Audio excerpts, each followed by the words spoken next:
다각형의 대각선수 구하는 식을 만들려고 합니다. 물음에 답하시오. 1번, 한 점에서 대각선을 그을 수 없는 점은 시작점을 포함하여 몇 개씩인지 구하시오 라고 했어요. 자, 그러니까 우리 시작점 붉은색으로 표시가 되어 있습니다.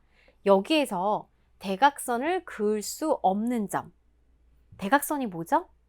이웃하지 않는 꼭지점에 그은 선분입니다. 그럼 이웃하는 점은 뭐죠? 이 기준점을 시작으로 해서 바로 왼쪽과 오른쪽, 양 옆에 있는 점을 이웃하는 점이라고 하죠. 그럼 이웃하는 점 말고 나머지 점에 그은 게 대각선이잖아요. 그쵸? 그러면 대각선을 그을 수 없는 점은 얘랑 얘 몇 개예요? 2개입니다. 그러니 사각형에서는 총 4개의 점이 있는데 자기 자신이 자기가 자기한테 대각선 긋는 건 안 되잖아요. 자기 자신과 왼쪽 점, 오른쪽 점, 왼쪽 이웃하는 점, 오른쪽 이웃하는 점 이렇게 2개를 또 제외를 해야 되는 거죠. 자, 그러면 이 두 번째 그림 보세요. 오각형에서도 이 점을 우리 이제 시작점으로 해서 자, 대각선을 그을 수 없는 점은 이렇게 양쪽 옆에 있는 2개의 점입니다. 얘도 마찬가지죠. 얘도 마찬가지죠. 자, N각형이라고 하더라도 이 기준이 되는 점에서 자, 양쪽 옆에 있는 점은 대각선을 그을 수가 없어요. 그렇다면 우리 이제 결론. 시작점과 이웃하는 몇 개의 점이다? 2개의 점이기 때문에 모두 3개씩이다 라는 걸 알 수 있는 거죠. 자, 이렇게 자기 자신 왼쪽 오른쪽, 자기 자신 왼쪽 오른쪽, 자기 자신 왼쪽 오른쪽 이렇게 각각 3개씩이다 라는 거 체크할 수 있고요. 자, 그러면 이걸 알았다면 우리 친구들이 표를 이용해 가지고 대각선의 개수를 구하는 이 공식을 생각해 볼 수 있습니다. 실제로 오각형까지는 열심히 그으면은 대각선이 몇 개인지 셀 수 있어요. 뭐 육각형도 눈을 크게 뜨고 하면 셀 수 있겠지만 막 칠각형부터 우리 친구들이 칠각형을 그려서 대각선이 몇 개인지 세다가는 셌던 것도 셀 수도 있고 빠뜨릴 가능성이 큽니다. 그런데 막 15각형, 18각형의 대각선의 개수 몇 개야? 직접 그려가지고 세기란 힘들겠죠. 하지만 이 개수에 대한 규칙이 있는데요. 그 규칙을 우리 친구들이 이러한 방법으로 표를 채워 넣으면서 한번 터득해 보세요. 일단 사각형부터 출발할게요. 왜? 삼각형은 대각선을 그릴 수 없으니까. 사각형에서 이 점을 시작으로 봤을 때 하나의 꼭지점에서 그을 수 있는 대각선이 몇 개일까? 일단 꼭지점은 4개잖아요. 근데 자기 자신 왼쪽 오른쪽 3개를 빼니까 이 점에만 그을 수 있어요. 그래서 1개가 되는 거죠. 그죠? 그렇다면 모든 꼭지점에서 그을 수 있는 대각선은 자, 이 점에서 나 하나 그을 수 있어. 야, 너도 하나 긋냐? 나도 그을 수 있다? 얘도 그었어요. 나도 이렇게 그을 수 있어. 나도 나에서 시작해서 이렇게 그을 수 있어. 그러면 우리 친구들 지금 저마다 각각 1개씩 4개의 꼭지점이 서로 그을 수 있대요. 그러면 선생님이 표시한 거는 바로 4개가 되는 걸 알 수 있겠죠. 그렇다고 사각형의 대각선의 개수가 4개는 아닙니다. 왜 그럴까? 하나, 둘, 2개거든요. 그러면 4개는 뭐가 오류가 있는 거예요? 맞아요.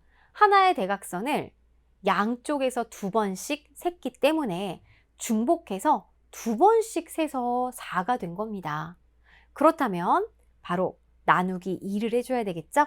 그래서 2개다 라는 걸 알 수 있어요. 자, 오각형도 마찬가지입니다. 한 꼭지점에서 그을 수 있는 대각선의 개수는 이 점을 시작점으로 하면 5개의 점에서 자기 자신 왼쪽 오른쪽 3개를 빼면 2개, 이 점과 이 점에 그을 수 있어요. 이렇게 말이죠.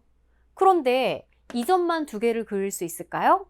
5개 모두 각각 자기 자리에서 2개씩 시작해서 대각선을 그을 수 있는 거죠.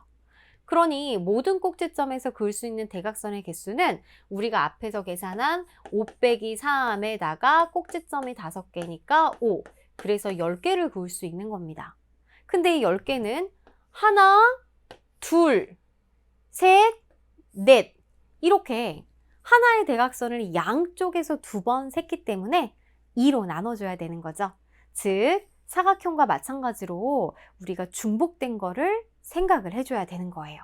그래서 5 빼기 3 곱하기 5를 일단 계산한 값에다가 나누기 2를 계산해서 전체는 5개다 라는 걸 알 수가 있습니다. 자, 그럼 우리 친구들 이제 규칙 알았어요? 일단 가장 중요한 건 한 꼭지점에서 그을 수 있는 대각선의 개수예요. 육각형은 6에서 3개를 빼야 되는 거죠. 그래서 3개씩 그을 수 있어요. 이 점, 이 점, 이 점하고 연결해서 이렇게 3개씩. 그러면 6개의 꼭지점이 저마다 다 3개씩 그을 수 있는 거잖아요.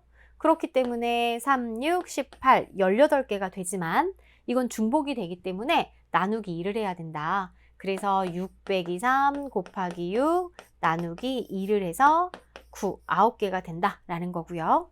칠각형은 바로 꼭지점이 7개인데 이 점을 시작으로 했을 때는 자기 자신과 왼쪽 오른쪽 3개를 뺀 4개를 그을 수 있습니다. 그렇다면 이 4개씩 7개의 꼭지점이 다 저마다 그었을 땐 28개가 되는데 이곳은 하나의 대각선을 양쪽으로 2번 센 거기 때문에 나누기 2를 해줘야 되는 거죠. 그래서 14개의 대각선의 개수를 구할 수가 있는 거예요. 그럼 이제 우리 친구들 공식으로 나타낼 준비가 좀 됐나요? 자, 만약에 N각형이라면 한 꼭지점에서 그을 수 있는 대각선의 개수는 N개의 꼭지점에서 자기 자신 왼쪽 오른쪽 3개를 뺀 N 빼기 3개씩 그을 수 있습니다. 그러면 N개의 꼭지점이 저마다 N 빼기 3개씩 그을 수 있다고 생각해서 곱해주면 하나의 대각선이 2번 센 거기 때문에 나누기 2를 해줘야 되겠죠. 따라서 나누기 2를 해주는 게 전체 대각선의 개수가 되는 거예요. 자, 그러면 십각형의 대각선의 개수는 이 식에다가 n자리에 10을 넣어주면 되겠고, 이십각형의 대각선의 개수를 구할 때는 이 n자리에다가 20을 넣어주면 되는 겁니다. 즉 20 빼기 3, 17 곱하기 20 나누기 2를 계산하면요, 우리가 힘들게 이십각형을 그려서 대각선을 그리지 않고도 개수를 정확하게 구할 수가 있는 거죠. 아, 대각선을 그어보지 않아도 개수를 알 수 있습니다. 자, 이 방법 꼭 기억해 주세요.